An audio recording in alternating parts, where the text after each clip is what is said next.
আসসালামু আলাইকুম বন্ধুরা, কেমন আছেন সবাই? আমি মা ইঞ্জিনিয়ারিং ওয়ার্কশপের তরফ থেকে আপনাদের মাঝে নতুন আর একটি ভিডিও নিয়ে হাজির হলাম। তো আমার সামনে দেখতে পাচ্ছেন একটি সার্কিট। আমরা অনেক টাকা দিয়ে ব্যাটারি কিনে থাকি। তো ব্যাটারিগুলো যখন আমরা চার্জ দিই, চার্জ দেওয়ার সময় অধিক পরিমাণ চার্জ হওয়ার কারণে ব্যাটারিগুলো নষ্ট হয়ে যায়। তো আমরা আজকে বানাবো একটি অটো কাট সার্কিট। তো দেখুন, আমরা কি কি মাল লাগবে সেগুলো মালের সাথে পরিচিত হয়ে নিই। আমাদেরকে লাগবে একটি রিলে, দুইটি রেজিস্ট্যান্স লাগবে,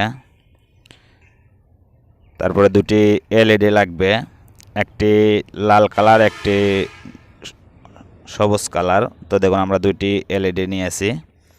তো আমরা এখন দেখব কিভাবে সেট করতে হয়। তো দেখুন, আমি এটাকে ধরে নিলাম 1 নম্বর পিন, 2 নম্বর পিন, 3 নম্বর পিন, 4 নম্বর পিন, 5 নম্বর পিন। তো আমরা এই পিনগুলোতে সুন্দরভাবে আমাদেরকে প্রথমত আগে এলইডিগুলোকে সোল্ডারিং করে নেব। তো দেখুন, প্রথমত আমি সবুজ কালার এলইডিটা লাগাবো। তো এই এলইডিগুলো যদি না লাগানো হয় তাহলে আমরা বুঝতে পারবো না ব্যাটারিতে চার্জ হচ্ছে কি না। তো দেখুন, আমি সুন্দরভাবে লাগিয়ে নিলাম। এবারে লাগাবো লাল কালার এলইডিটি। দেখুন, প্লাস পয়েন্ট মাইনাস পয়েন্ট কীভাবে লাগবে আমি মার্ক করে দিয়েছি। আমাদেরকে লাগানো হয়ে গেছে, দুটি এলইডি লাগিয়ে নিয়েছি। আমরা এখন এখানে লাগাবো 1K একটি রেজিস্টর। তো দেখুন, আপনারাও এভাবে দেখে দেখে কাজ করতে পারবেন। তো দেখুন, আমার 1K রেজিস্টরটি লাগানো হয়ে গিয়েছে।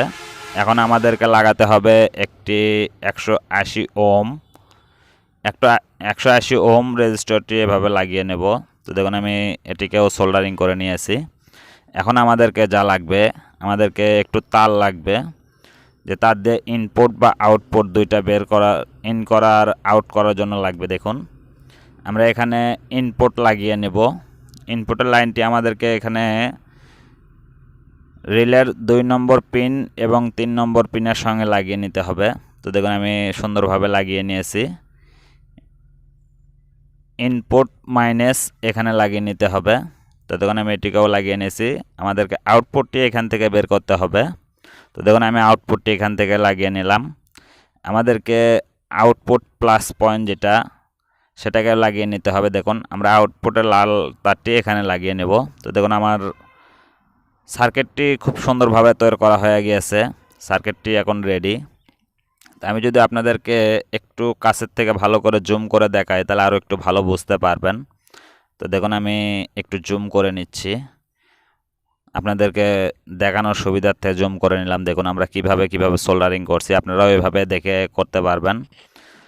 এরকম করে সার্কিট তৈরি করলে সে সার্কিটটির দ্বারা আমাদের ব্যাটারিটি নষ্ট হবে না, ব্যাটারি অধিক পরিমাণ চার্জ হবে না। চার্জ যখন ব্যাটারি ফুল হয়ে যাবে তখন অটোমেটিক কাট হয়ে যাবে।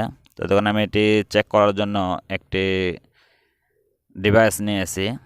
তো এটি আমাদেরকে, এই যে আমার হাতে যে ভলিউমটি দেখতেছেন, এটি ভলিউমটি ভোল্ট কম বেশি করে দেবে। দেখুন, আমি এখানে ভোল্ট দিয়েছি। যখন আমি 7 ভোল্ট দিয়েছি, এলইডিটি হালকা জ্বলছে। আস্তে আস্তে আমরা ভোল্টেজ বাড়াচ্ছি। এলইডির দিকে আপনারা খেয়াল করবেন, এলইডির লাইট কিন্তু একটু তীব্র হচ্ছে। দেখুন, 12 ভোল্ট যখন হলো তখন অটোমেটিক কিন্তু আমাদের সবুজ বাতি জ্বলে উঠেছে। সবুজ বাতি জ্বলে ওঠার পরে আর চার্জ হবে না। তো দেখুন, আমি যখন ভোল্টেজটি অফ করে দিই তখন লাইট কিন্তু অফ হয়ে যায়। আমরা যখন লাইন দিচ্ছি তখন দেখুন আস্তে আস্তে লাইটটি গাঢ় হয়ে যাচ্ছে, আলো কিন্তু বেশি হচ্ছে একটু একটু করে। এরকম করে যখন আমাদের 12 ভোল্ট ব্যাটারি, 12 ভোল্ট চার্জ সম্পূর্ণ হয়ে যাবে তখন অটোমেটিক ব্যাটারি থেকে সার্কিটটি লাইন আউট করে দেবে, আর ব্যাটারিতে কোনো লাইন প্রবেশ করতে দেবে না। যখন ব্যাটারি চার্জ আমাদের একটু কমে যাবে, অর্থাৎ 10 ভোল্ট বা 9 ভোল্ট এরকম যখন আসবে তখন অটোমেটিক আবারও ব্যাটারি চার্জ লওয়া শুরু করে দেবে। তো দেখুন, আমাদেরকে কিন্তু এখানে কাট করার জন্য একটি শব্দ হলো, আপনারা বুঝতে পারলেন। তো এভাবে আপনারাও বানিয়ে নিতে পারবেন সুন্দর একটি সার্কিট। তো যারা আমার চ্যানেলটিকে সাবস্ক্রাইব করেননি তারা আমার চ্যানেলটিকে সাবস্ক্রাইব করবেন, সাবস্ক্রাইব করে পাশে থাকা বেল আইকনটি অন করে রাখবেন। যারা সাবস্ক্রাইব করেছেন তাদেরকে অসংখ্য ধন্যবাদ। আমার এই ভিডিও যদি কোথাও বুঝতে ভুল হয় অবশ্যই আমাকে কমেন্টের মাধ্যমে জানাবেন। ভিডিও যদি ভালো লাগে তাহলে বন্ধুদের মাঝে শেয়ার করবেন।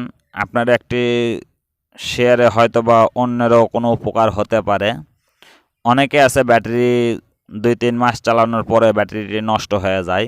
তো এইভাবে করলে ব্যাটারি 2-3-4 মাস বা 6 মাস 1 বছরও ব্যাটারি কিছুই হবে না। তো দেখুন আমি আপনাদেরকে একটু পাওয়ার দিয়ে দেখাই, পাওয়ারটা যখন কাট হচ্ছে তখন আমাদের এখানে কোনো ভোল্টেজ থাকে কি না। তো দেখুন আমি খুব সুন্দরভাবে তারটিকে একটু ছিলে নিলাম। এখানে মিটারের লাল তারটি আমি আউটপুটের লাল তারের সাথে লাগিয়ে নিলাম, মাইনাস তারটি কালো তারের সঙ্গে লাগিয়ে নিলাম। দেখুন সুন্দরভাবে লাগিয়ে নিয়েছি। এখন আমরা ভোল্টেজ দেব, ভোল্টেজ দিয়ে দেখবো আমাদের ভোল্টেজটি কাট হয় কি না।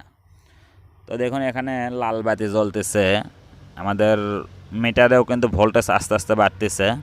তো মিটারের দিকে লক্ষ্য করবেন, যখন আমাদের এখানে 12 ভোল্ট হয় তখন অবশ্যই লাইনটি কেটে যায়, 0 হয়ে যাবে দেখবেন। তো দেখুন আমাদের ব্যাটারিটিতে এখন কিন্তু চার্জ উঠতেছে, দেখুন 10 ভোল্টের চার্জ উঠতেছে। তো এরকম করে যখন আমাদের 12 ভোল্ট হয়ে যাবে, দেখুন 12 ভোল্ট হওয়া মাত্রই আমাদের মিটারে কিন্তু আর কোনো লাইট জ্বলতেছে না, অর্থাৎ মিটারে কোনো সিগন্যাল দিচ্ছে না, তার মানে ব্যাটারিতে আর পাওয়ার যাচ্ছে না। তো এইভাবে আপনারা অটো কাট সার্কিট বানিয়ে নিতে পারবেন, ব্যাটারিটি নষ্ট হবে না, গরম হবে না, ফুলে যাবে না। আমার ভিডিওর ভেতরে কোথাও যদি ভুল হয় অবশ্যই আমাকে কমেন্টের মাধ্যমে জানাবেন। সবাই ভালো থাকবেন, সুস্থ থাকবেন। সবাইকে ধন্যবাদ জানিয়ে আমার ভিডিও আমি এখানে শেষ করছি। আসসালামু আলাইকুম।